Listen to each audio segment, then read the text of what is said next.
All right, hello everyone. My name is JT Benitez. I'm the extension educator for OSU Extension here for Agriculture and Natural Resources.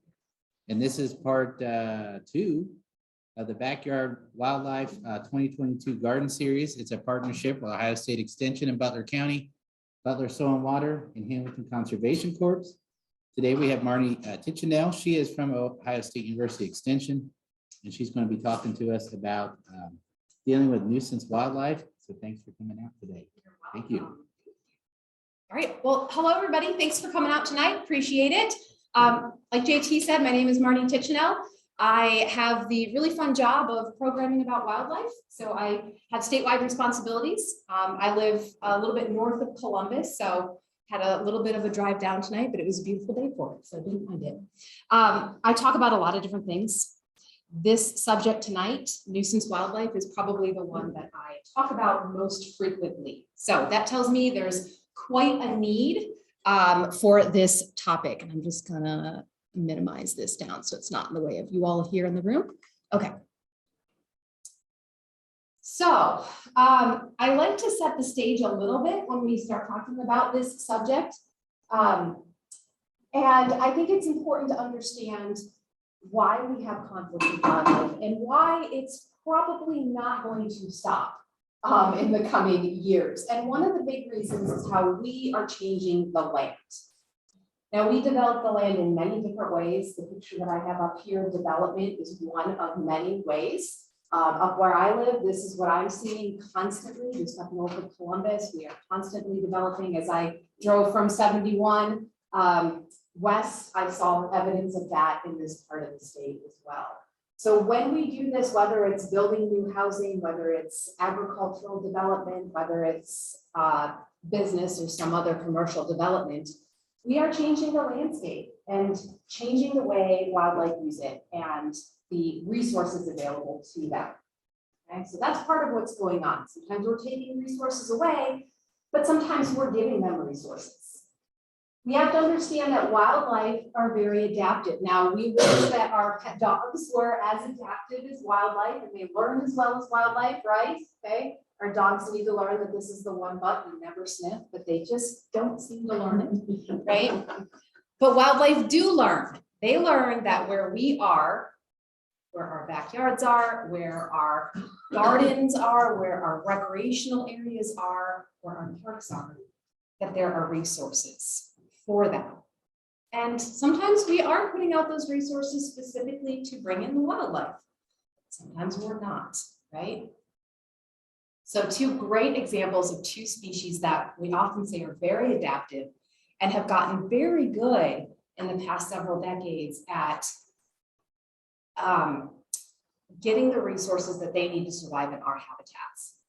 So this top one up here, we're talking about our Canada geese. I hope you appreciate this picture because it took me a while to cover every one of the baseball players with the geese. So if you remember that movie, Field of Dreams, the tagline was, if you build it, they will come. And that is so true when it comes to Canada geese, because what do they need? Water, permanent source of water. And what else? What do they eat? Grass.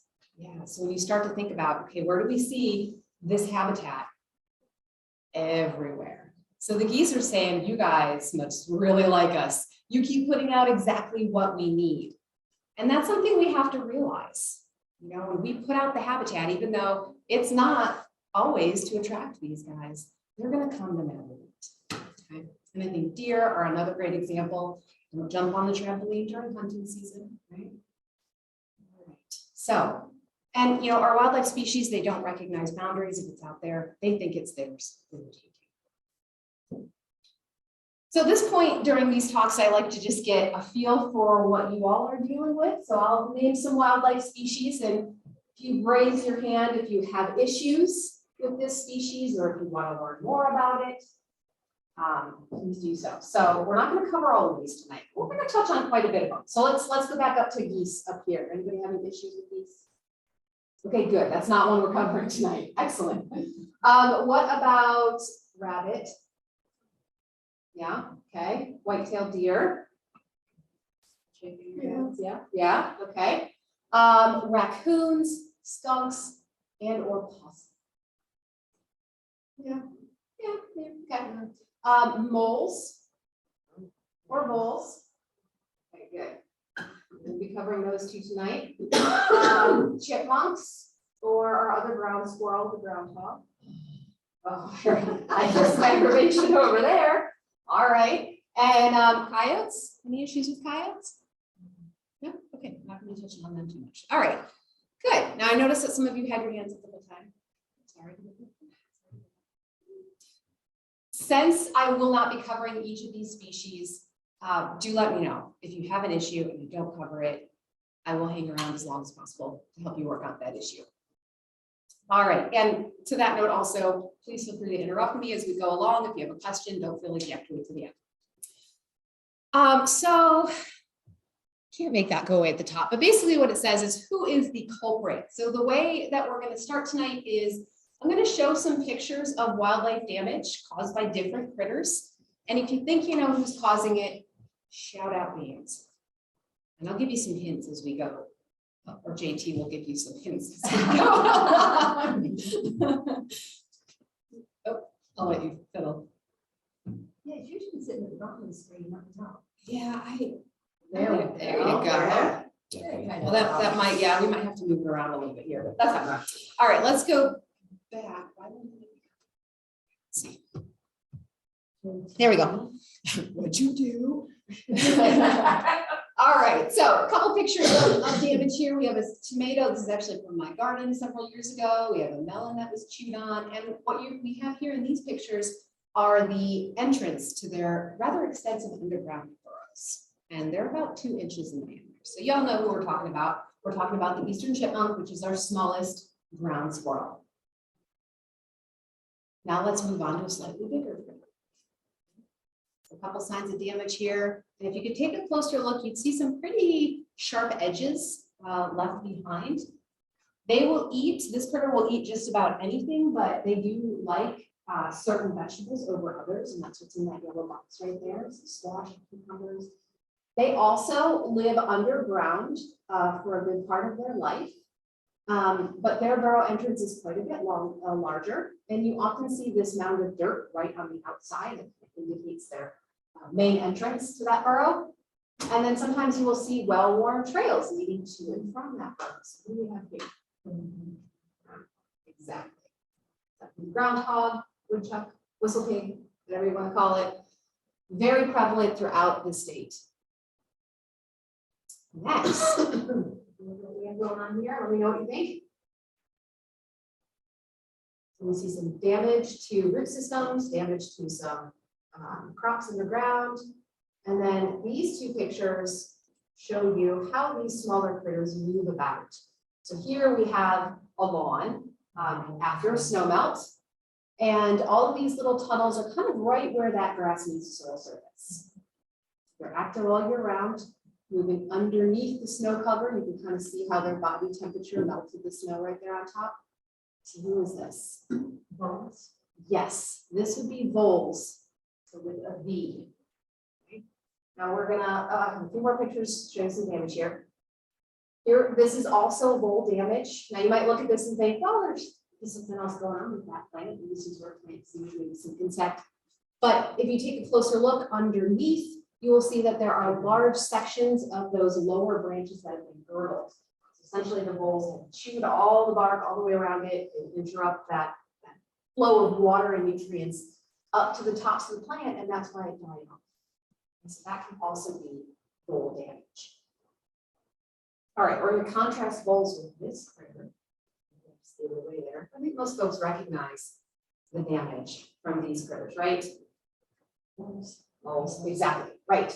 So back that up a little bit here. So on the left side of the screen, we have kind of their more classic underground runs that are right below the soil surface. They're digging, they're pushing up that displaced earth kind of right above them. And so it creates that little raised hump in the ground that when you step on, it switches down because there's a tunnel underneath. And you'll see straight ones, you'll see curvy, twisty ones, and it's important to note the difference between those when it comes to managing them and where to set a trap. And we'll talk about that later tonight. But then you also get these mounds of dirt, these volcanic-like mounds of dirt. Now, when you see this, what is this telling you about where the moles are in that soil profile, that vertical soil profile? Are they closer to the top or are they closer to the bottom? You think?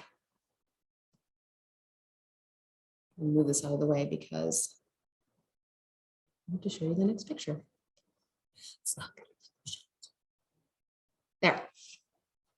So they are down deeper. When you see this, it tells you that the moles have gone deeper down underground. And when they're deeper, they can't just displace that or push that displaced soil above their heads. They have to actually dig a hole out to the top and push that dirt out. Okay. So moles are busy bodies, right? They're building or they're digging lots of tunnels. So if you see a lot of mounds, it just means you have a very busy mole. It doesn't necessarily mean you have a lot of moles. That's one good thing about moles is they don't live in really high densities like voles, on the other hand. Okay.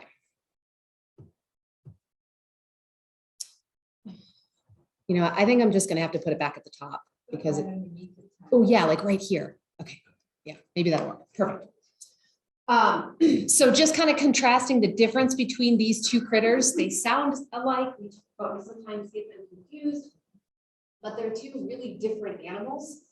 And what I just mostly like to point out is what they eat. So moles are belong to a group of animals called insectivores. They're eating insects or invertebrates, worms. They particularly like beetles, grubs, really any insect that is living underneath the ground and in the soil. They're going to chow down on. They're not going to eat plant material. Very rarely will they eat plant material. That's not what they're looking for. But it is what voles are looking for. So they're rodents, very similar to a mouse, smaller ears, smaller tail, and they are going after plant material. So sometimes I will have folks describe to me the mole mounds or the mole tunnels that you step on when your foot collapses, but then they complain of plant damage to the base of their plant. And that's when I unfortunately have to tell them, well, I think you have moles and voles. Okay? So try not to get them confused. It's easy to do. So do voles not make the tunnels? Voles will make, let's go back. Voles will make these little tunnels, but they're not going to technically be underground. Okay. Okay. Where it kind of gets confusing is sometimes they're always at that soil surface. So sometimes they will go under mulch. Sometimes they will go over thick layers of thatch. So you might think that they're underground, but they're technically not digging under. Okay. Yeah, but they do create these tunnels. It's just like an above ground tunnel. Yeah. Okay. Yeah. Whereas moles are Underground. underground. Yeah. Below that soil surface. All right. Moving on to an easy one. The largest herbivore we have in Ohio. Deer. Okay, so you guys know this, right? Yes, you do. So white-tailed deer, here we see some classic feeding damage. What plant is this? Hosta. Yes, I put that in there purposely because it's a favorite of deer. But you can also see the very jagged edges here and here left behind. So that's something you look for deer damage. Okay, deer have bottom incisors, but nothing on the top. So they're going to grasp a plant. And if it's soft and succulent, it might just tear neatly.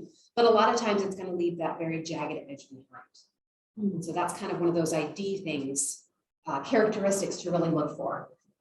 And of course, rubbing on the tree, really nothing else is going to do that. Here's a couple more examples, damage to some tomato. So you have to look up close, but you can still see kind of those jagged edges left behind.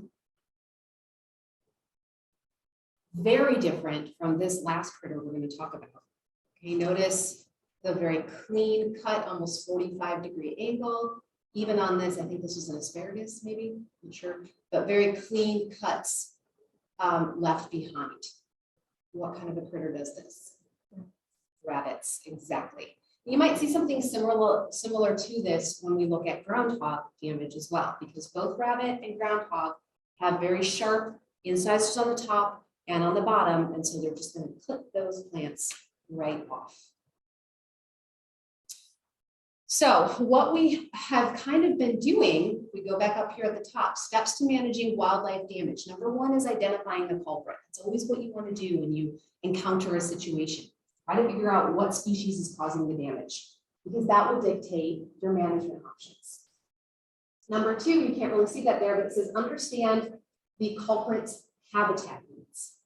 This is important. Sometimes it's an easy solution if you know what's attracting the animal, whether it's food or whether it's shelter. Sometimes you can eliminate that or change it, modify that attractant to solve the problem.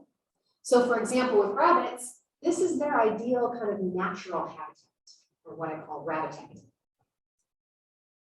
Anything that mimics that, like a brush pile, is going to be attractive to rabbits. Sometimes it's something more neat and more manicured. Sometimes realizing these attractants on the landscape can help to solve the problem. Now, once you figure out the species and you learn a little bit about why they're there in the first place, then you can kind of make that decision, okay, what do I want to do about this damage? And obviously your goal is going to make you want to make cost-effective decisions. Not just monetary, but your time. You can factor that in as well, okay? We all have to find our patience, our tolerance, which involves patience, but we all have to find our tolerance level when it comes to wildlife. And it's going to be different for each and every one of you.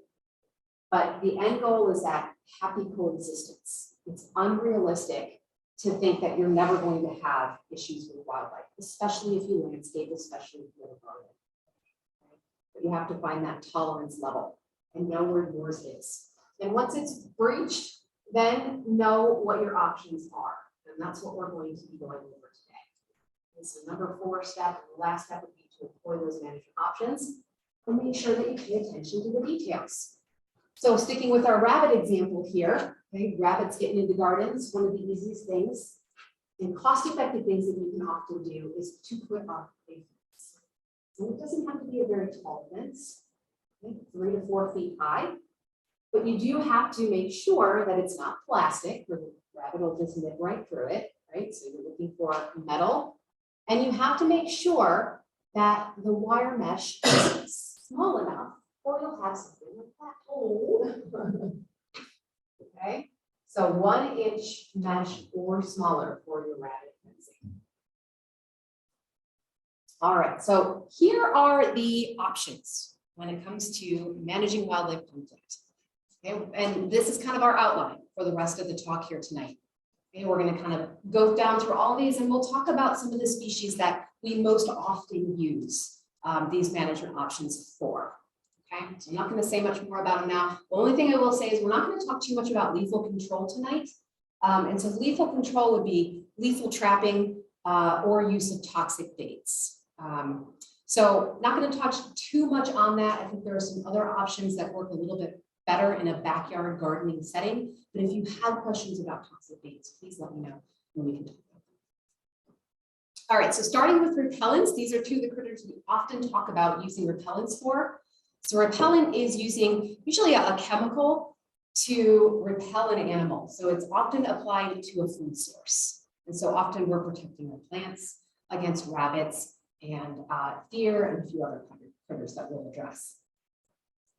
So has anybody, before I pop that up, has anybody used a repellent before, tried to use a repellent before?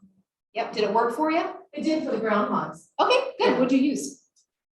I don't know, stuff I bought at Lowe's. That's fine. It said wildlife repellent. Sure enough, it said groundhogs. I'm like, cool. Okay, well, we're gonna let it work for you. Sprinkled it. We were, whenever I planted new vegetation like sunflowers and marshmallow, marsh marigolds. Marigolds, okay. Oh yeah, Yeah. just they ate them right off. So Yeah. whenever I planted them, I just Good. a little hex circle around them. So you shall not pass. Excellent. And it did work. Good. Anybody else? Predator urine. Ah, okay. You just cannot put it close to the house. As a matter of fact, I told a lot of my customers for the underground critters to soak a rag and put it in an active run. Mm-hmm. They've come back and told me that it's worked. It's been very effective. Good. Excellent. Anybody else? All right. Well, good. That's usually I have more of a more folks saying that they've tried them and they haven't worked for them. So it's nice to hear some positive results. But I do want to warn you a little bit that sometimes repellents are not the most effective, and rarely are they 100% effective. And the reason why is because, especially with these two critters, again, they're adaptive and they quickly learn when something that tastes bad or smells bad isn't often enough to deter them, right? Especially if they're hungry. And then we also have to take into account user error. Okay? So with these repellents, one of the things that I always want you to do when you purchase a repellent is to flip it over and read the label. The label often has a lot of really good information on how to make that repellent as effective as it possibly can. The other thing it's really going to tell you is how often you have to apply it. It's also going to tell you if it's rain resistant. Both of those things are going to impact your time and how much time it's going to take you to make sure those plants are covered after a hard rain, or at this time of year when everything's greening up and everything's growing. You have to get the repellent on that new growth, okay? Which might mean that you're out quite a bit, right? So watch out for that human error. And that's why we see the highest success of these repellents when we're treating smaller areas. So which ones work best? And again, we're really talking about rabbit and deer and protecting plants at this point. So active ingredients, hot pepper and egg solids, or egg product or egg material. The labels say different things, but it's that egg that you want to look for. And the hot pepper, sometimes that's called capsaicin, which is just the ingredient that makes hot peppers hot. And then blood products. Plant skin would be an example of a commercial repellent that is primarily blood. So those are the active ingredients that research has shown us work well against our herbivores. And now companies are kind of combining those different active ingredients. So you might have a product that has egg as well as hot pepper in it. Now, when it comes to protecting food that we want to eat, unfortunately, we have a much smaller list, but there are some products out there. Again, make sure you read the label and make sure it says that it's safe to apply to vegetables and other foods that you're eating. Okay.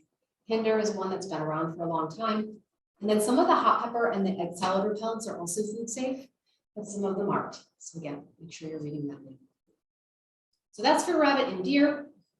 When it comes to rodents, which would be our squirrels, chipmunks, groundhogs, and voles, we see that hot pepper is labeled for use on them, and so is the predator urine, which we've already heard about. Okay, so the predator urine obviously could be not really used to be, or not really meant to be applied to plants, but around the plant or in the runs or areas where you're trying to deter them from being. For these critters, a lot of times it's temporary and short-term protection. So you might want to have some backup management options in your back pocket.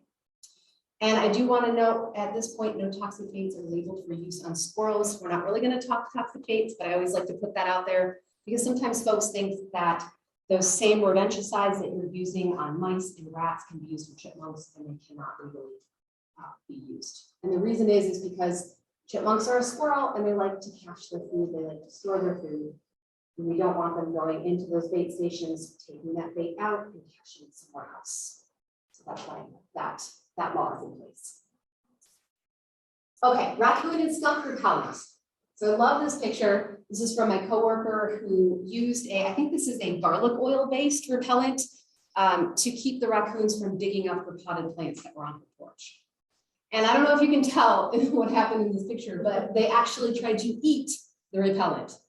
So there's chew marks all up and down that bottle. So it had the exact opposite effect that she was going for.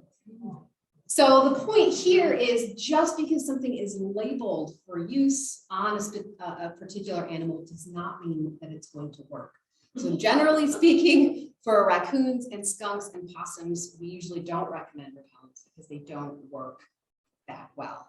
The exception might be that predator urine, but don't hold your breath. All right, any questions on repellents before we move on? Okay. Next, we're going to talk about exclusion. This is a really effective tool to keep animals out of certain areas, and there's different ways that you can use exclusion. First, we're going to talk about tree shelters. So tree shelters are always a great idea if you're putting in a small, a seedling all the way up to a sapling and you have deer or you've had rubbing damage in the past, okay?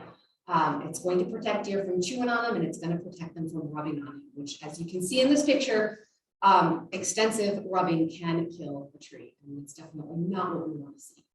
So for deer, these shelters need to be about 4 to 5 feet high. And you can use them for rabbits as well. And they don't have to be quite so tall, about 2 to 3 feet tall. Though you do have to take into account any snowfall and make them a little bit taller to account for that snow depth, because rabbits can traverse right on top of that snow. This is a little shelter kind of put around a plant to keep voles out. So if you have voles getting at the base of your plant, you can use just a very small wire mesh exclusion around that little plant to protect it. So about 1/4 of an inch mesh is what you're looking for to keep the voles out. The voles don't try to scale the fence. No, they don't. No, they're not big climbers. They want to stay towards that ground level. Yeah. So as long as with this, you do want to kind of push it down into the ground a little bit because it's trying to dig under it a little bit. Usually, I recommend this if you're to the point where the vole damage is above your tolerance level, then you might want to consider lowering that population, and that's going to be trapping. You know, something where you're removing individuals, you're euthanizing individuals from that population, because voles, their populations, they go up and then they crash and they go down, and they go up and they go down. So if your damage is going up from voles, the population is going up from voles typically. So sometimes I'll recommend this kind of in the interim while you're doing something to manage your population. Sorry for this slide here. It was a reminder, I meant to hide it, but a reminder for me to also mention, you know, bird netting can be a great way to protect plants as well during the growing season, but also woody plants during the winter season.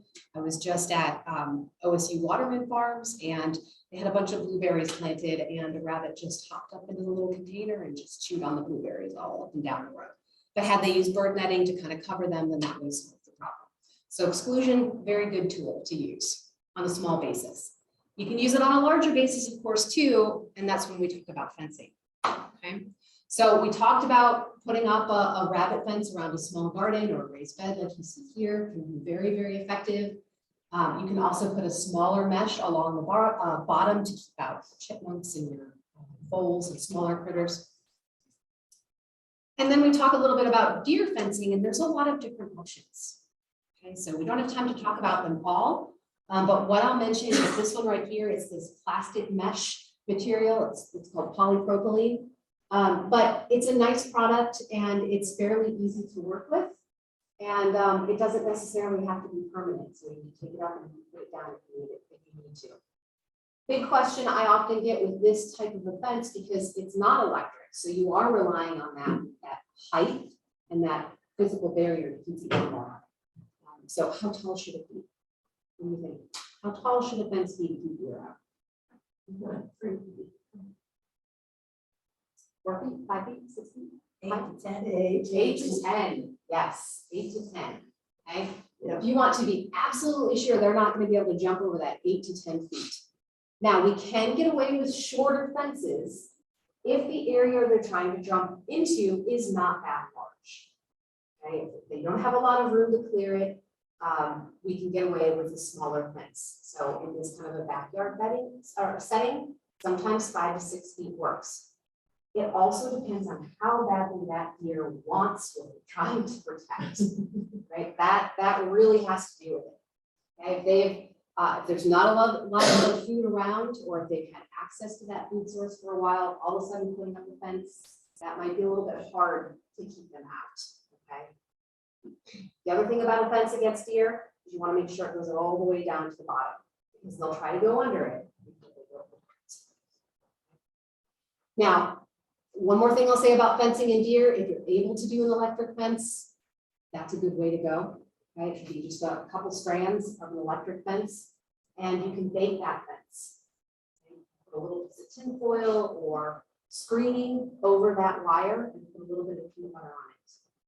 So what you're doing there is you're making that deer, it's approaching that fence, it's going to sniff that peanut butter with its nose or taste it with its tongue. And so that shock is going to go to a sensitive part of that deer's body. It's not going to permanently harm that animal, but it is effective to keep them out of that area. So that's called a peanut butter fence. So if you're able to do an electric fence, that's what I definitely recommend. What about other critters? So groundhogs and raccoons, since we were talking about electric fences, that's also very effective at keeping some of the lower to the ground critters out, like groundhogs and raccoons. So a 6-inch wire and a 12-inch wire, again, electric, very effective. But if you can't do an electric fence, there are other options as well. Now, groundhog climb, they also dig. So your fence is going to have to be a bit, you're gonna have to be creative. Okay, so one design that's out there is this one right here. Actually, I'm gonna skip this one because I like it better. So you have about 6 feet tall and the top foot or so is bent like this. So here's your garden. It's bent out like this. So when the groundhog tries to climb, it's a little bit harder for him to get up this way. Okay, so it's to deter him. The other thing that you can do is lay a 3-foot wide section of fence along the ground, and that will prevent the animal from digging, right? So he's going to go up to this fence, realize he can't go in and think, oh, I can dig under it, but he can't. So that's a groundhog fence. It does require some work, but it can be effective, especially if you don't want to take lethal means, you don't want to trap that groundhog, or you cannot use an electric fence. All right, harassment or scare tactics. This is another management option, and we're not going to spend much time on it because there's a very short list of things that can effectively scare an animal away from an area long term. Okay, we're not really going to talk about Canada geese, but again, if you have questions, there's a nice fact sheet available on woodlandstewards.osu.edu, and we talk a lot about harassment when it comes to geese. But for our other critters, 2 things I'll mention. One is dogs. Okay, if you have a dog and they're happy chasing wildlife, let them do it, right? Number 2 is this right here, which is the smart sprinkler. That's basically how it works. It is adjustable by height, depending on the critter you're trying to scare away. And as that critter goes by, it trips the sensor and it sets out this jet of water. And it can be very effective if you're trying to protect a smaller area, smaller garden, smaller landscape. I know people that use them to keep birds out of their pools. You do have to make sure though that you move it around to different places, because if you don't, the deer will know exactly where to stand to avoid that jet of water. Okay. Also works well on nosy neighbors if you have that problem. Or remember where you put it, don't forget, because it will work on you as well. All right. Habitat modification.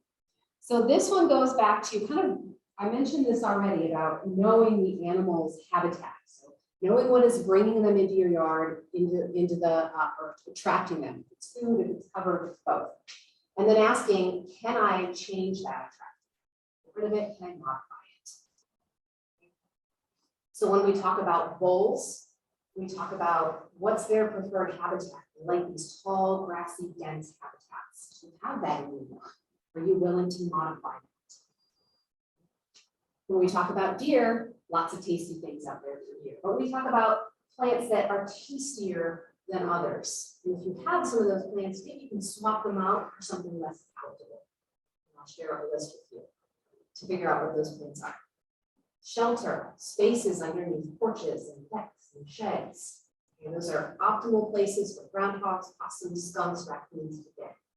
Make sure they are not accessible. So that's kind of what we look for and talk about with this option. So let's start with that deer and those plants that are frequently damaged that they really find tasty. And this is one of them. This is not just a bad pruning job, or it kind of is, from the deer. But does anybody know what plant that is? Yes, arborvitae, eastern white cedar, ice cream for deer. Okay, they have essentially eaten everything from the bottom up to about 6 to 8 feet, which is as high as they can reach. I'm sure you all can name some different plants that deer find tasty, but this is just a short list. And it is from this website right here. Okay. At the end of this talk, before you start jotting things down, I will share a link to my blog, which has all of the resources that I'm presenting here tonight. You're free to write this down, go ahead. But I will provide you an easier way to access all of the stuff that I'm sharing. But this is probably the longest deer-resistant plant list that I have found to date. And what I really like about this list is it doesn't just tell you the plants that are frequently damaged and that are favorites. It also tells you, of course, the ones that are less frequently damaged and that are not as tasty to deer. Okay? So choose wisely, good advice that Indiana Jones received, right? And consider swapping some of these favorites out for less palatable species. I have just a few of them here. Okay, if you like your fruit trees, maybe consider chokeberry or red orchard dogwood, maybe some viburnum. Serviceberry is a lovely one that is not as tasty and fairly disease resistant. And then a lot of our herbs and our native perennials, coneflowers, sunflowers, peabon, the ones that we put out for our butterflies, for our pollinators, those tend to be fairly deer and rabbit resistant. They don't find them as tasty. Okay. So talking about voles, kind of touched on this already, but they really like those tall grassy habitats, landscape grasses, thick layers of mulch. Okay. And so thinking about eliminating some of those attractants, keeping your grasses cut short, vegetation-free borders around gardens. So you're not providing the cover right next to the food. Okay, that's what wildlife really love, and they don't have to go far to find those things they need to survive. And then just making sure there's no other food sources out there, like bird feeders, fruit trees that are dropping fruit. It's very easy for them to nibble on the ground. Straw bales, boards on the ground. Here you see a picture of a beam that was laying for quite some time, and the voles like to tunnel underneath it. So some things that you may not think about that are attractive to these animals in the landscape. Okay, ask yourself if you can remove those. And then for our denning critters or skunks, raccoons, possums, groundhogs, right now, they've probably already found a den. Hopefully it's not in your backyard, but they're looking right now because most of these critters have or are mating, and pretty soon those females are going to be looking for a place to come up and have her young. Okay, so again, openings underneath buildings, sheds, underneath porches, making sure that you're finding those, securing them, locking them off, using some wire fence to kind of block off those openings. And then same thing with the food. Okay, bird feeders, especially bird feeders that attract rodents. Garbage, make sure the garbage is nice and secure. For our skunks and raccoons that are active at night, maybe consider putting the garbage out in the morning versus having it out all night. And then pet food is a huge attractant. Nothing wrong with feeding your pets outside, just make sure you pull that pet food inside at night when you're done. Now let's talk about trapping. I think this is our last management option we're going to talk about. If you've done your due diligence when it comes to habitat modification and you've removed all those attractants and maybe you've put up a groundhog fence and it's just not working, know that trapping is also an option. And so with this option, you are removing that animal from the area. And we talk about it a lot with these critters here. But one thing we have to cover is this question of, okay, well, I have this animal in the trap. Now what do I do with it? You might think that you can pick it up, drive it out a ways, and drop it off at a park. But in most cases, you can't do that. So let's talk about it. Raccoons. Can you capture a raccoon on your property, put it in the back of your car, and drop it off at a park? No. About skunks? No. Groundhogs? No. You actually can with raccoons. But should you? No. Well, yeah, I mean, a little bit about groundhogs. They are territorial.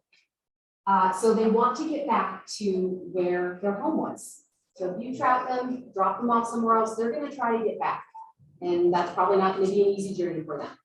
Either that, or you may drop them in the territory of another groundhog, and that groundhog's not going to like it. So probably best for this guy that it's just convenience. But that's your decision to make. And it does depend on where you drop them off. So for our squirrels and our rabbits, and so squirrels are going to be groundhog and chipmunk. They're squirrels, even though they live in the ground. Our tree squirrels, and then our rabbit, you are within your rights to trap that animal on your property if they're causing a nuisance. You can euthanize them or you can relocate them. The caveat with relocation is that you have to take it outside of the city or community that you trapped it in, and you have to have the permission of the recipient. Parks, yeah, you're big on this, you know. Parks, public land, recreational areas, state forests, wildlife areas, they do not want nuisance wildlife. They have enough, right? So it really boils down to if you have a friend or family member that doesn't mind you dropping off a critter on their property, then you can do that if it's a squirrel or a rabbit. But for all of those other critters, as well as coyote, beaver, and fox, you have to either release that trapped animal back onto the property in which it was caught, or you have to kill it. That's the law of the state. And the reason why, especially for these critters, raccoons and skunks in particular, there are disease issues. We don't want to potentially take a diseased animal and drop it off somewhere else, right? Same with possums. And then coyote, beaver, or fox, if you're dealing with a nuisance animal like that, say it's become an aggressive animal, that's not one that you want to relocate. And that's especially true of coyote and fox. Okay. All right, trapping chipmunks. I wanted to make sure I touched on this a little bit. This is a good management option for chipmunks, especially as we don't have that toxic bait option. So if your tolerance level is, your chipmunks are just, you can't take it anymore, trapping can be a very good management option to use. You can use live catch traps or rat snap traps, those larger ones. Bait it with a little peanut butter and oatmeal, like that. And then in the meantime, to protect your plants, you can use a hot pepper repellent. All right, let's talk about moles and voles. So we're still talking about trapping, and this is a good time to address some mole and vole issues. And we're going to start with moles. So there's lots of different traps out there on the market. They are all lethal and they are all effective. When they become ineffective is when we don't operate the traps properly or we don't place them in the correct place. Okay. So one of the things I want you to remember is digging down to find that tunnel. You want to find that underground tunnel to make sure your trap is placed properly. And here's where I say take advantage of technology. There are YouTube videos done by professionals. Make sure it is a professional wild animal control operator that's doing the video. But they often will guide you through how to use these traps and where to set them. So use the resources that are out there. But you want to dig down to find that tunnel. And so here is a nice little schematic of our mole runs. This is what you're looking for. Remember those runs that are right below the soil surface, because these trap tines are only so long. They're not going to stretch all the way down here. So if you have these mole mounds, that's telling you moles are too deep underground to trap. You really need these situations here. Now, we know we have to dig down, right? Next is where do we place the trap? Where do you think? Would you place it here or here? And if you don't know, that's fine too. So you might think over here, because while there's a lot of activity going on, there's a lot of little tunnels, but this is going to be your better bet. And it's because this is the highway and these are the side streets. Okay, so moles are going to use the longest, straightest tunnels to get from place to place. And they're going to branch off and they're going to make these little side streets, and they're doing some feeding activity in here, but it's rare that they're going to return to those side streets. They're going to come back to the highway, go somewhere else and branch off again. So you want to look for those long, straight tunnels. Even if you can't really find that, then something that you can do is go out, step down on one of those tunnels and collapse it and flag it. Go back out the next day, and if it's an active tunnel, it should be popped up. Sometimes you don't even have to wait 24 hours. Okay, if that mole is busy, it could be within an hour that it pops that tunnel back up. Okay. And that's how you know it's a good place. It's an active tunnel where you can place your trap. And don't just use one trap, use several traps. Average mole density is about 3 to 5 per acre. So on a small backyard lot, you may only be dealing with 1 or 2 moles. And the more traps you put out, the quicker you're going to capture that animal. Okay, any questions about trapping moles? So voles, this can be another good management option, especially if you see that damage going up. You can use just little mouse snap traps. And what you're going to want to do is find those runs that we talked about that are right at that soil surface. And you want to just place the traps across them. The one thing you want to make sure that you do is make sure that those traps are flush with that tunnel. Don't place them so the voles can go right underneath them. You want to make sure that they have to traverse right on top of them. You don't have to bait them in this type of a situation because voles use these tunnels on a daily basis. They're going back and through them all the time. And so they're going to trip that trap without giving it a second thought. Okay. One thing I didn't mention about voles is that they will also sometimes create these very shallow little burrows underground. So you might see a little 2-inch diameter burrow in association with these tunnels. And a lot of times they'll do that in more turf and grassy areas where there's not a lot of thick thatch that they can burrow underneath to have their babies in sleep at night. So you might see little holes, but usually you can stick a stick in them and it doesn't go very far. You can place a trap outside of those as well on either side. Okay, and those, you might consider baiting them just to entice them to come out and not be nervous that there's this foreign object outside of their burrow. And then here we see covering it, which is always a great thing to do when you have snap traps out in the environment, so we're not accidentally capturing another critter. Right? And you don't have to buy this fancy trap cover. You can just take a cardboard box and kind of fold it and stick it down to the ground. Now, with all this talk about trapping, if it's something that you're just like, I don't think this is something I really want to do, I'm not comfortable doing that, know that there are folks out there that this is what they do for a living, and they can help you on just about any stage of the process to come out and diagnose the problem. Maybe you've diagnosed it and you just need help trapping or help with something else. That's what these folks do. How do you find them? This is the Ohio Division of Wildlife's website, right here, wildohio.gov.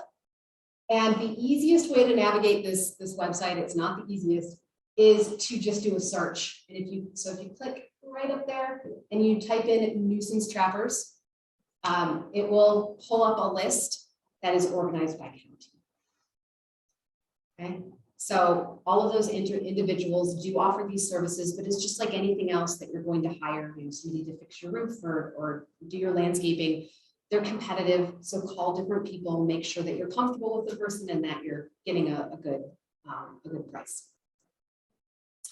All right, so we have gone through all of our management options.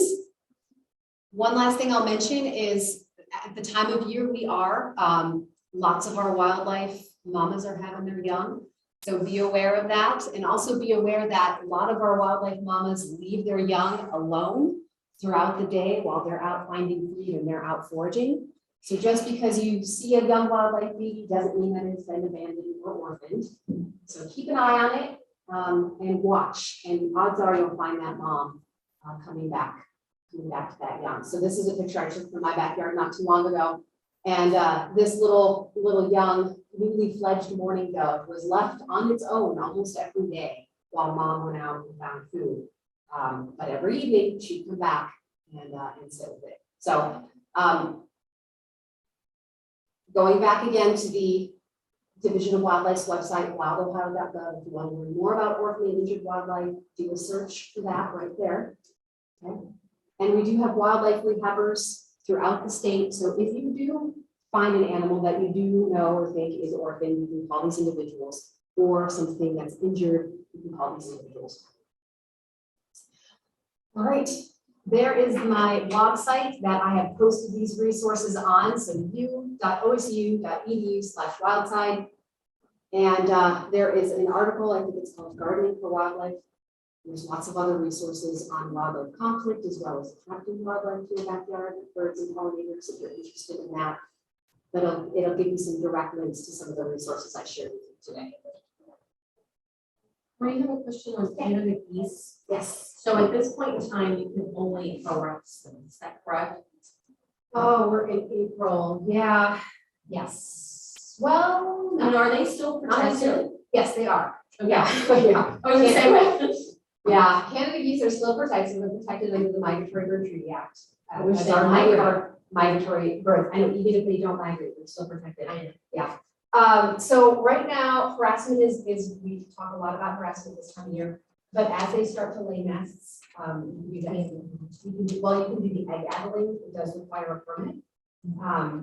And so that's an option that you can do.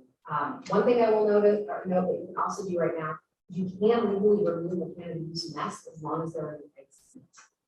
So that's a good way to kind of discourage them from nesting in the area. Just make sure you either have two people or you have an umbrella or something to scare. Yeah, because they can be quite aggressive and quite vindictive. But yeah, lots of harassment right now, especially just to discourage them from setting up that nesting territory. All right.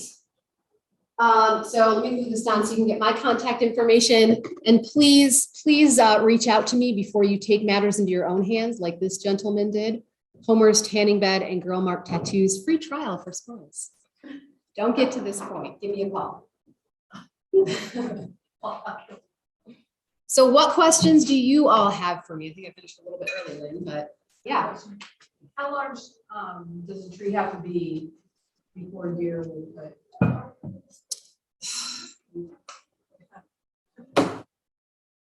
Yay diameter. Okay.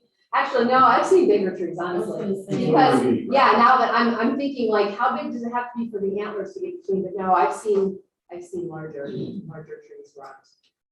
A lot of the rubbing damage from deer is scent. Males rubbing their foreheads. Sometimes it's to help get that level up, but it's largely scent. So it can be pretty big. So you having some, yeah, We just fence deer around them. yeah. So, Yeah, unfortunately, sometimes it's just gotta be. Any questions? Any other critter issues that we didn't discuss or you want to talk about further? But, well, if you think something, let me know. I'll stick around for a little bit longer. See if the people on like. Is there any type any in the chat box? Oh, good call. Yeah. Oh, we do have some chat questions. That might be the ones telling me. I can hear you perfectly. Voles and land crayfish. Elaborate, Mary Ann. I'm not quite sure what you're asking there. Crayfish, so like what they look like. Yeah, the mud mounds. Yeah. Yeah, that's what I was talking about, the mud mounds, and I have those around my yard because there's a creek that edges my property. So anyway, I just didn't know if there was anything, a repellent or anything I could use to keep them from making those big mud piles. Yeah, I don't, not that I know of, not that, yeah. Yeah, sorry, Okay. Mary They're Ann. pretty messy. They are. Because they I hit the know that- lawnmower. Yeah. I remember one thing I learned about crayfish that I thought was pretty amazing is those tunnels, they can, as you've probably realized, can be really long and really extensive. And there's usually some water within them. And Yeah. people have actually studied those tunnels and they found that they're little mini ecosystems of life. Is that right? Yeah. Yeah, so I I kind of, think I don't know if that helps at all, but I know they can be a pain, but I do not know of anything that you can use. nothing to get rid of. Well, Mm-hmm. I know they're deep because I've I've tried to see in there, and you could pour water in there and it goes way down. Yeah. So obviously they won't drown. All right. Well, thank you, everybody. You're welcome. Yeah. I'm Lynn White. I'm with Butler Soil and Water Conservation District. I'm not wearing my soil and water shirt today. I'm wearing my dragonfly shirt because, hey, talking about dragonflies. It's not just got the little dragonfly in the front, it's got a large one on the back that you'll never see over Zoom. But hey, I had to wear it for what we're doing. If you make it into our office at all sometime, and for the people who sit here, if you haven't picked one up, I've got the Division of Wildlife's guide to dragonflies and damselflies. So I'll keep a few of these in my office. If you're ever in the building, you can swing in and ask for a copy. I have a bunch of the other guides as well, but I got those in for another workshop and stole them for this one because it was just too perfect not to have them. I am losing my voice due to allergies. So people in the room, it's not COVID. I've been tested multiple times. I'm just like everyone else at this time of year, miserable with allergies. So I'm hoping my voice does not cut out. But I need to share my screen. Where did you go? There you are. It's going to misbehave. Come on. I'm trying to share screen. Come on, you pig. All right. Yay. Try to move stuff down and out of the way and we'll see. Oh, it shows up different for me than it did you. Weird. That is weird. Yeah. Oh, good. All right. Hey. All right. So we're going to be talking about dragonfly gardening, which is not really going to be your typical kind of gardening because it's not a lot to do with plants. You definitely need them, and I will get a little bit into plants, but dragonfly gardening is not about the plants. It is about the awesome, and I might have to use your thing if it's going to be a pig. It is about the dragonflies themselves. There are thousands of species of dragonflies. There's about 5,000 species of dragonflies, and they kind of freak some people out, I understand. And the reason they freak people out is because their name means toothed one, but they're not going to bite you. Their goal in life is to eat as many mosquitoes and other tiny insects as they possibly can. And so dragonflies get a bad rap. They get blamed for biting people. What's actually happened is you've had a little bloodsucker like mosquito flying around that has taken a drink of your blood, and you don't see the mosquito, but you saw a dragonfly that is chasing those mosquitoes. And so people like blame them for having bitten them, but no. And there's a lot of old wives' tales as well to do with dragonflies, but the toothed one is not them biting you. Now they were a lot scarier in the past. There's been fossil records of dragonflies with up to a 2-foot wingspan.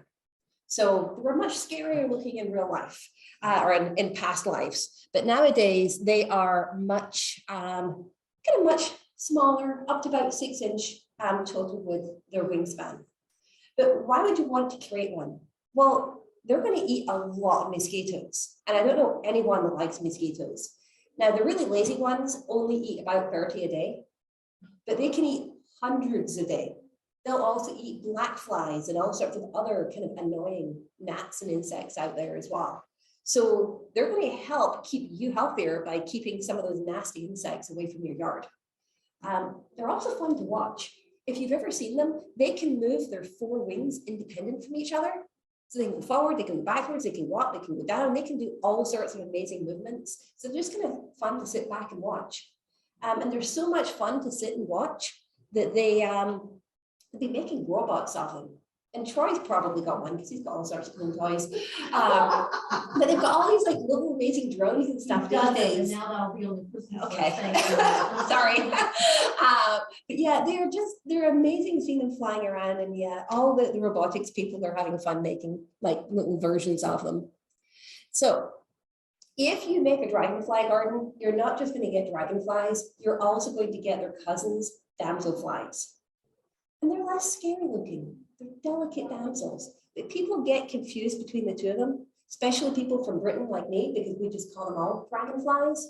But I've learned, in fact, I do a lot of work in the summertime studying dragonflies and damselflies when they're young and live underwater. But here's a few of the differences. So dragonflies have got that huge chunky body. And we've got the delicate damselfly body that's much more skinny there. Not all dragonflies have got that same chunk. There are some with a bit more delicate looking, but they're still chunkier looking than your delicate damselflies. So the body shape is different. Their wings are different. Typically when they land, dragonflies will have their wings straight out. And their forewings are skinnier than the back wings. So the forewings do not match each other. The back ones are thicker, the front ones are thinner. Damselflies, their forewings are identical to each other. When they land, dragonflies will have their wings straight out. Most species of damselflies will fold their wings along their back. But just to mess with you, there is actually a spread wing damselfly that will have its wings out. But most of the damselflies will have their wings folded back. And the damselflies are not quite as good at flying and like aerial acrobatics as the dragonflies, but they're still kind of fun to watch. And they also eat mosquitoes and black flies and all those other nasty bugs as well. So their shape, their wings, and then their eyes, which are kind of freaky looking, especially if you're not a bug person. The dragonflies, their eyes are so huge, they meet on top of their head. And then our damselflies, the eyes are on either side of their head. It's kind of hard getting them to sit still long enough to see this kind of thing. If you do see one landing near you, if you can't tell by that body, and it might be messing with your mind because it's a spread wing damselfly, check out his eyeballs. The eyeballs are always going to be that true to tell. Dragonflies never have a gap between their eyes. Damselflies always do. So if you're going to create a dragonfly garden, yeah, plants are great, but you need to have clean water. If you don't have clean water, then they're not going to exist. The dragonflies and damselflies lay their eggs either in water or they'll deposit them in plants. And when the eggs hatch, the babies will fall into the water. So they need water for part of their life cycle. They can live for a few weeks up to about 5 to 8 years, depending on the species, as the juveniles underwater. And that juvenile stage, so you get egg and then you get nymph, and then it'll emerge from the water and become the adult stage. But that nymph stage, the juvenile stage, is from like a few weeks to several years, just depending on the species. You need to have clean water throughout that time period, because if you have pollution washing in there, it's just going to kill them off. Then you'll be waiting a long time again until you get the adults. You also need to have abundant food, but I don't think anyone ever has any problem with not having enough mosquitoes in their yard and other insects. So when the dragonflies are young and they're living underwater, they are going to eat black fly larvae. They're going to eat mosquito larvae. They're going to eat anything that they can fit in their mouth. And their mouth is huge. I've got a picture on here later to show you like how large their mouth is. And if you want to give yourself trouble sleeping, look up like videos on dragonfly nymphs eating, because they've got like slow motion shots of the way that their jaw works, and it's kind of scary. It's like Predator, if you've ever watched any Predator movies. But yeah, they're kind of freaky looking animals when they're eating. So we need water, we need food, and then we need some form of shelter, just like any other animals. So it doesn't matter if you're wanting to, for some weird reason, attract voles to your yard, unlike all of us sitting here earlier.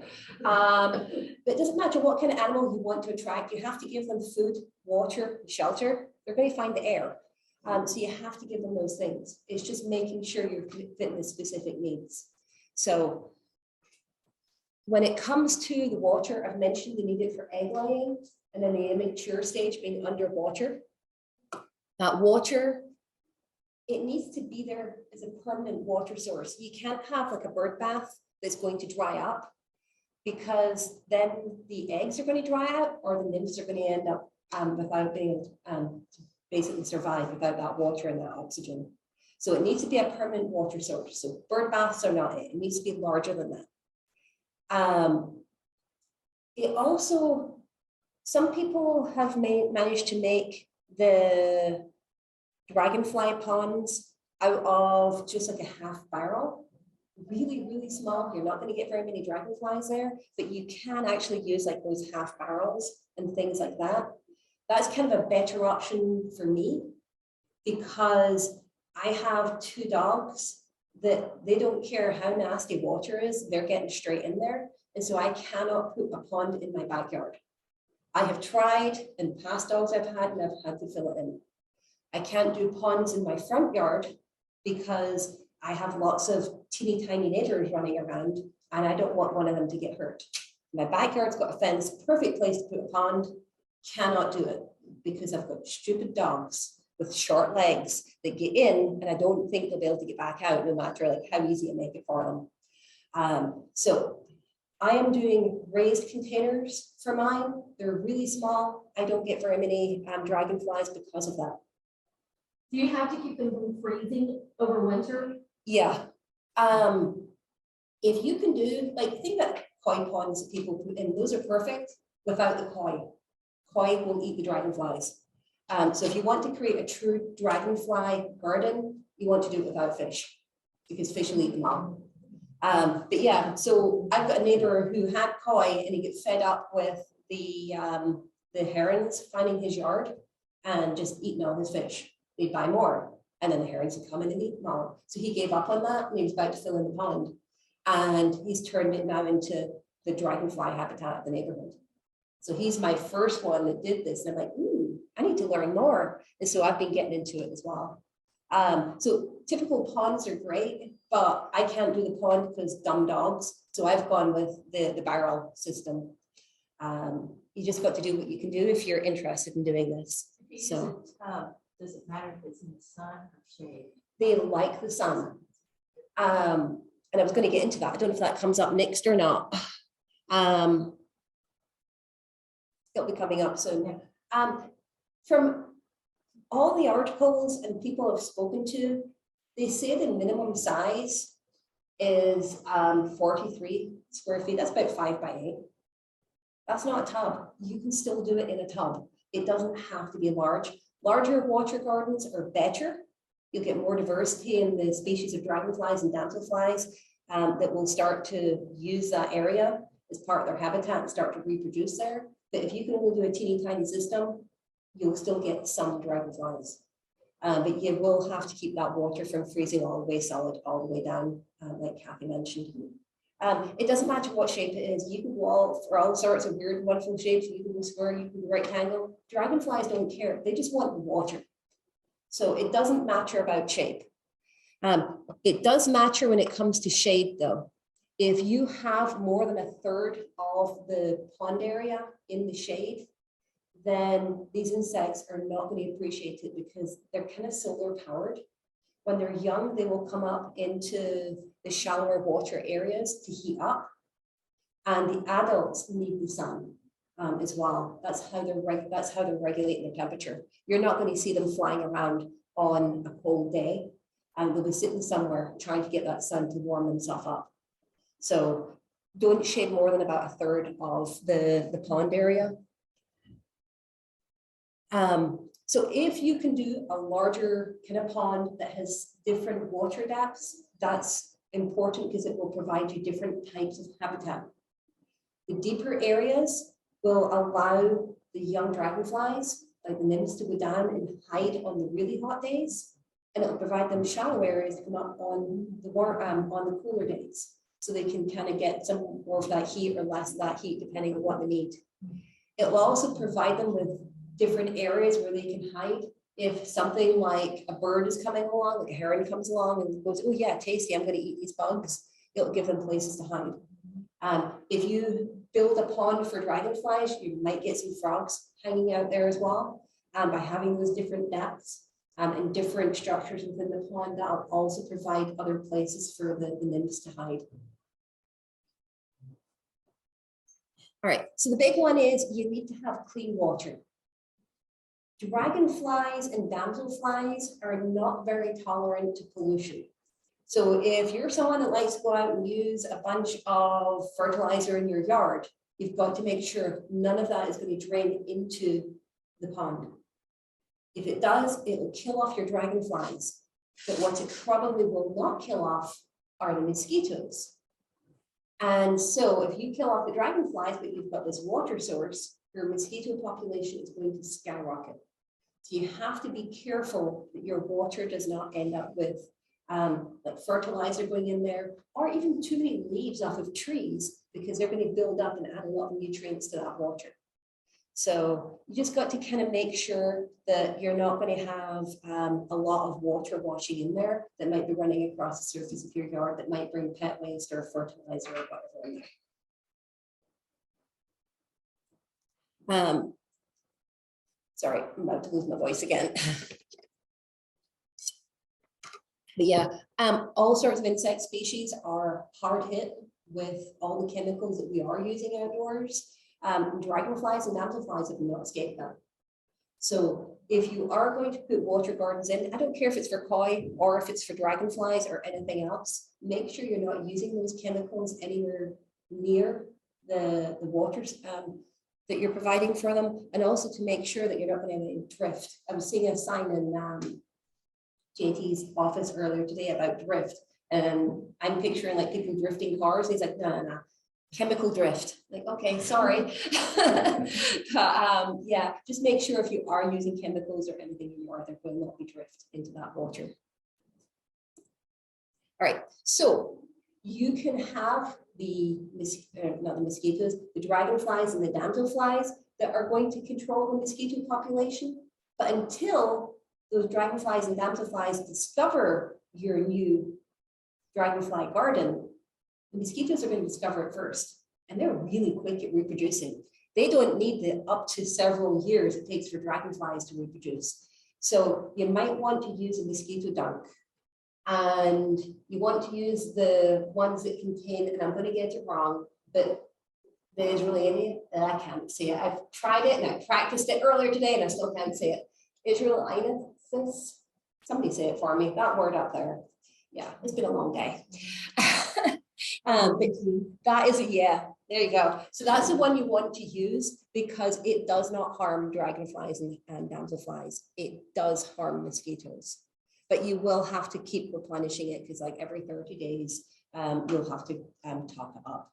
So those dunks are handy, but just make sure they contain that ingredient and that ingredient alone, because otherwise it will harm the dragonflies as well. They do need oxygen. So if you have a small container, like I was talking about using like one of those half barrels, you'll have to make sure that there's something in there to disturb the water, like a little pump or something. And that's just to add oxygen. These guys are weird. So this is a baby dragonfly on the left and a baby damselfly on the right. And the kind of tufty tail system on the damselfly is actually its gills. So they're using gills to breathe underwater.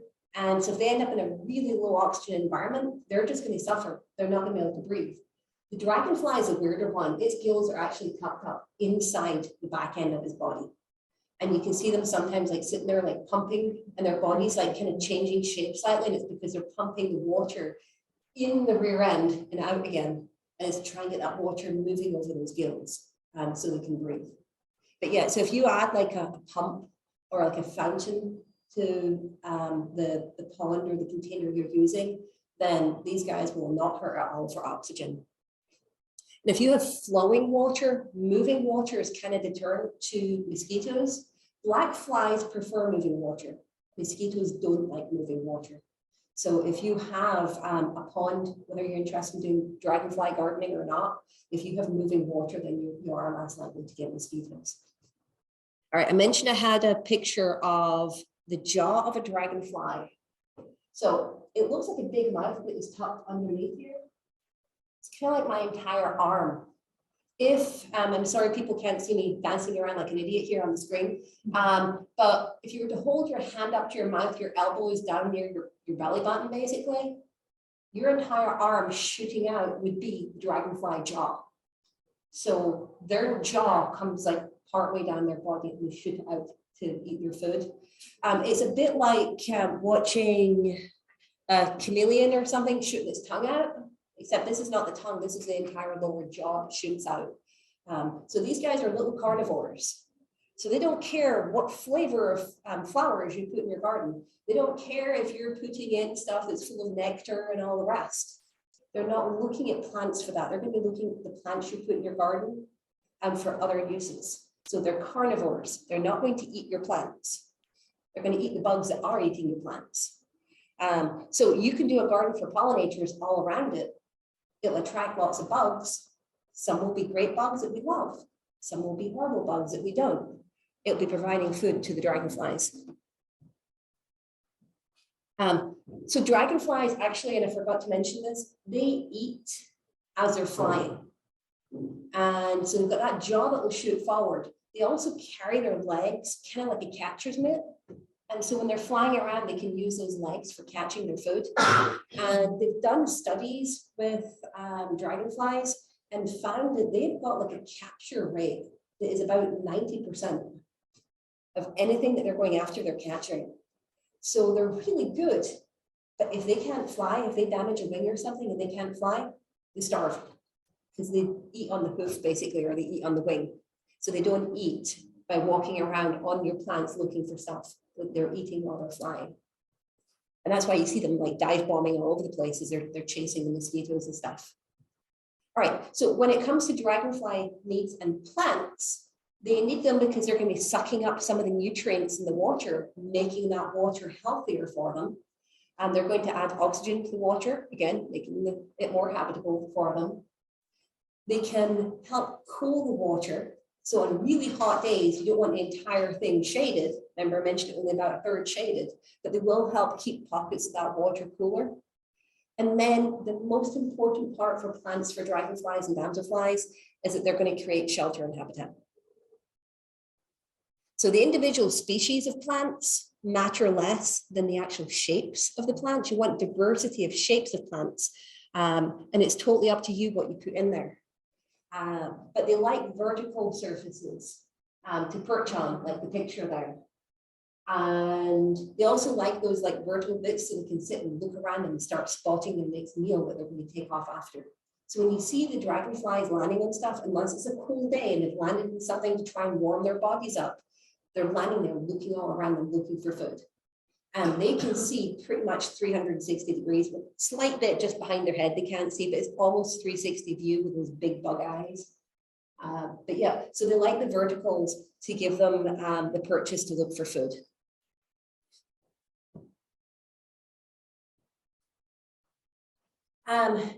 Plant selection is important, not just for the adults be able to land and stuff to look around and warm their bodies. It's also important for the young.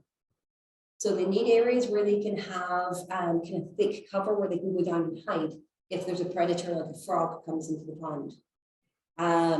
They need to be able to have areas where they can climb out of the water. So you need to have emergent plants. When they go through their final transition, all throughout their life, they're molting their skin, kind of like cicadas molt their skin. I'm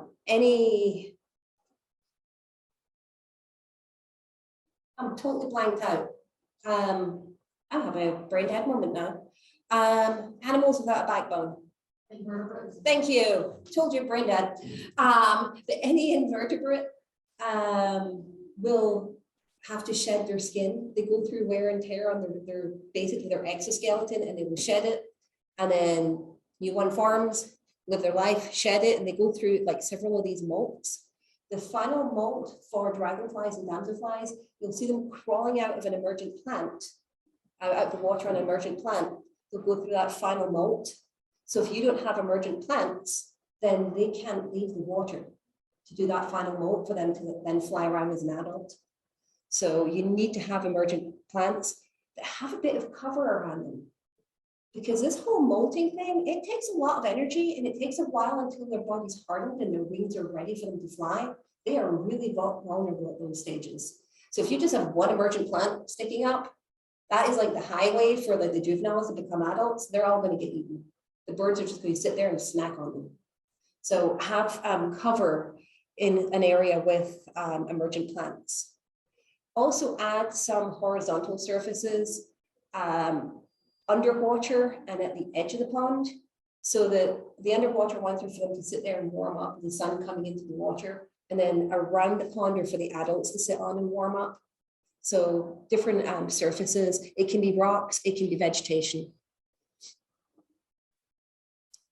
All right, so yeah, you could just stick there and just put one type of plant all over it, but nature doesn't do that. So mimic nature. If you look at any pond that is not like a built pond, you will see there's all sorts of different plants out there.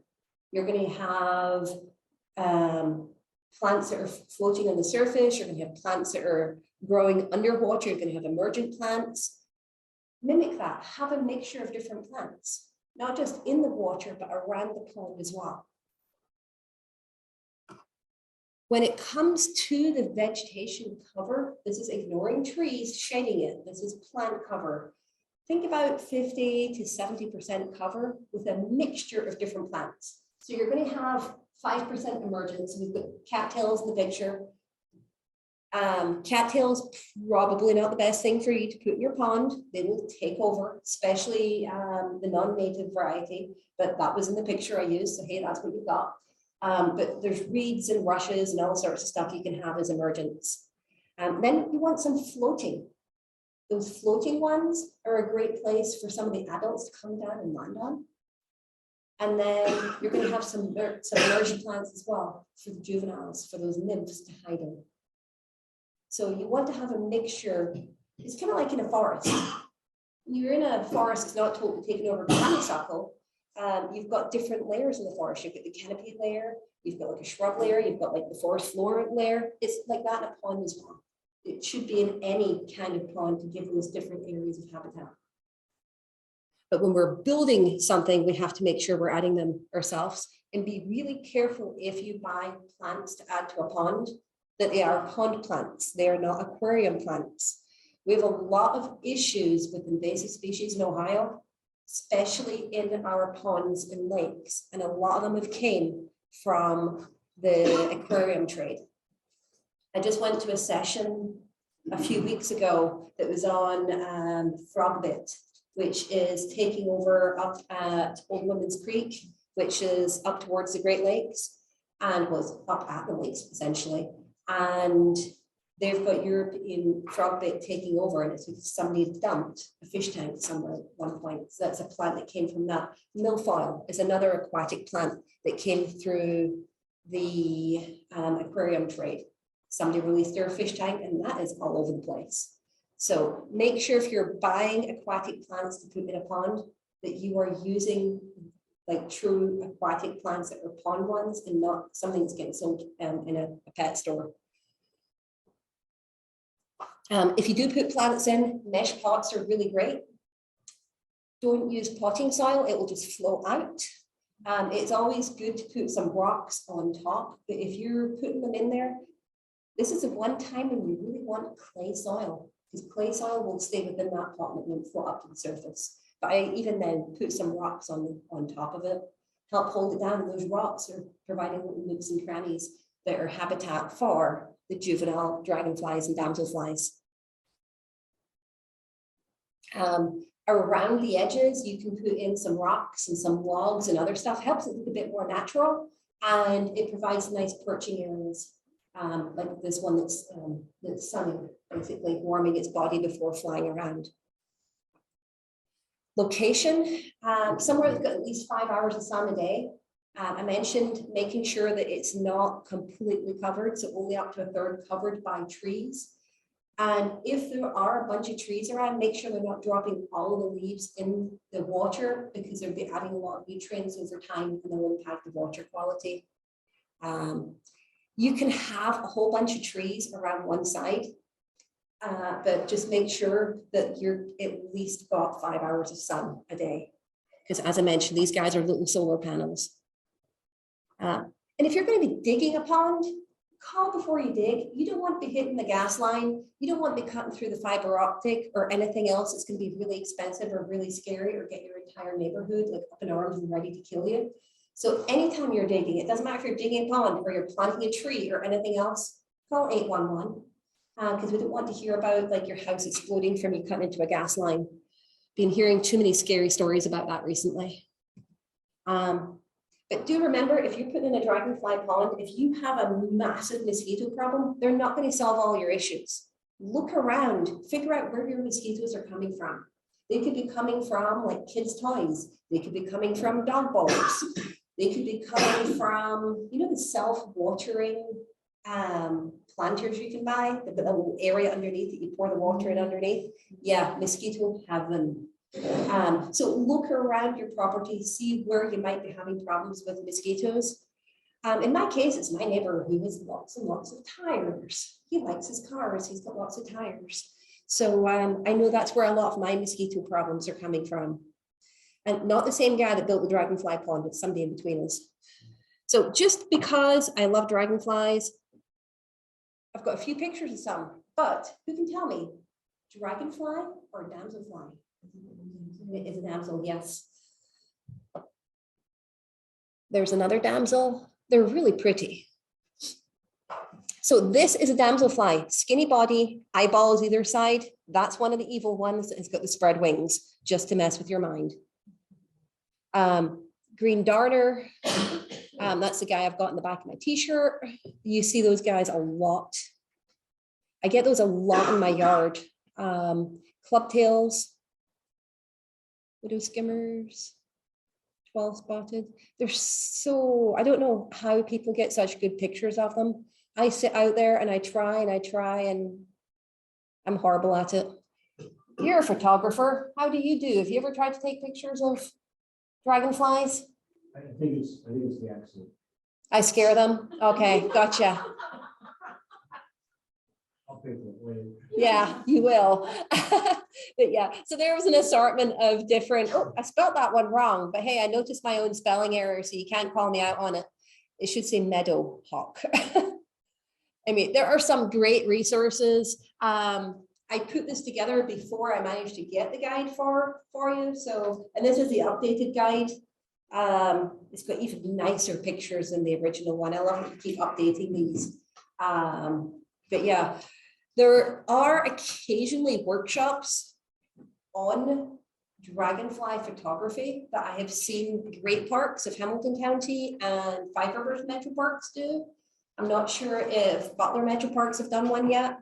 But there's Odonato Central, awesome images on there and lots of information. If you do manage to take a picture of a dragonfly or a damselfly and you cannot ID it, you can put it on iNaturalist and they will help you. If you haven't, has anyone here not used iNaturalist? You have, you haven't, you have. So iNaturalist is an amazing mix between people that are out in nature that take pictures of stuff that they don't know what it is. And then you get the really smart geeks that don't like to leave their computers that know everything. And so it's this great combination of like just sharing of knowledge. But yeah, I've used it for like several years now with a lot of the schools I work with. And so kids will be taking pictures of stuff they can't ID. And whether it's like, I know my stream bugs, so I'll get on there and I'll identify some of the stream bugs for them. But there's people out there who will identify snails, they'll identify plants, they'll identify pretty much anything. There's another app related to that called Seek, S-E-E-K, and it's not 100%. I'd say it's about 85%. But you just take a picture, if you get the angle right, it can tell you what it is. And it's because of all the awesome pictures and smart people coming together on iNaturalist. They've got such a great database now that Seek is pretty good. It's not 100% by a long shot, but it is pretty good at naming the stuff that you find. What were you going to say about iNaturalist?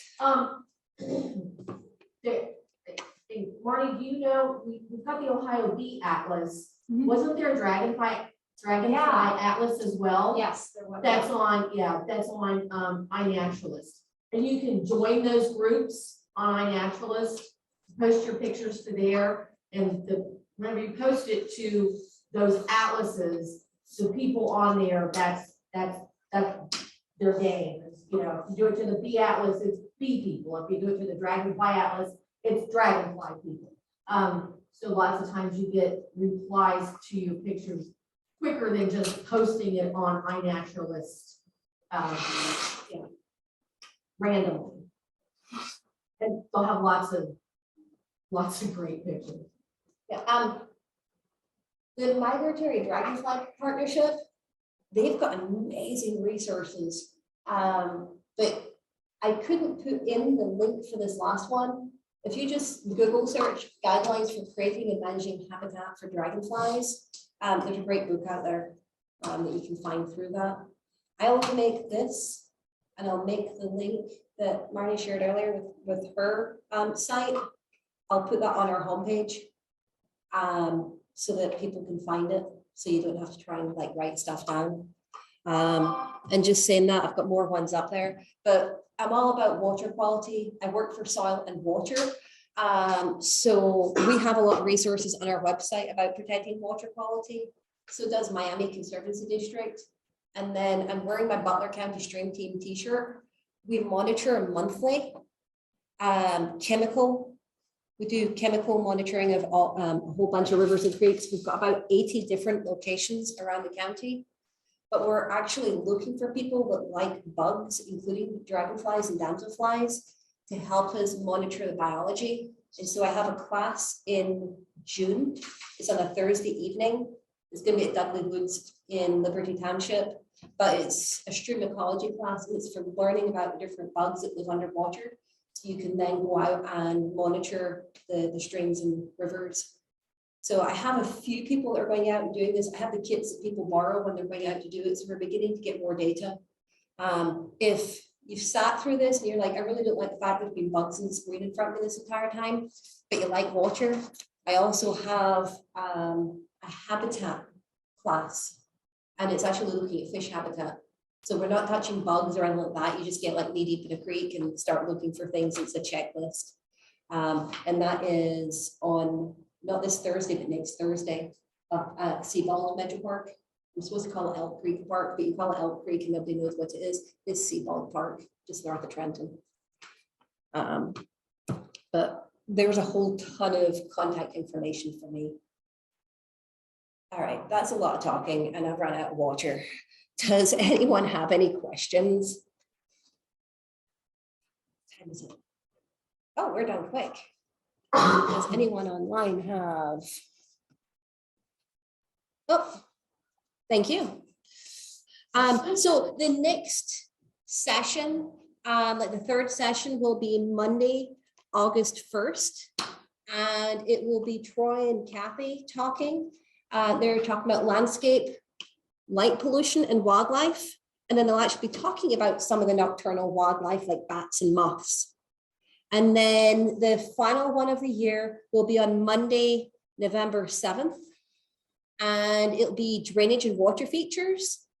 And then JT will be talking about amphibians of Ohio. So we hope you can join us for those two other sessions that we have going on.